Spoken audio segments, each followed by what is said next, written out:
నీకు ఫేమ్ వచ్చింది 90s వల్ల అంటే యాక్సెప్ట్ చేస్తావా? యాక్సెప్ట్ చేయొచ్చు, చేయకూడదు. ఎందుకంటే నాకు సినిమా ఇండస్ట్రీలో లైఫ్ ఇచ్చింది బోయపాటి గారు కాబట్టి. వినయ వినయ రామతో స్టార్ట్ అయింది కాబట్టి అంత రెండు అనొచ్చు. ఎక్కువ మంది చూడలేదని. వినయ వినయ రామ కానీ మీమ్స్ అయితే బాగానే పడ్డాయి. సినిమాకి పేరు రాకపోయినా నాకు ఎంతో కొంత వచ్చింది.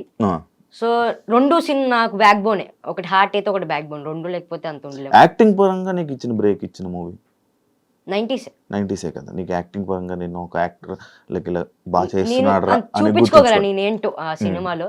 ఇంత చిన్న పిల్లని కాబట్టి అప్పుడు అంటే ఒక 7 years ఉంటాయి.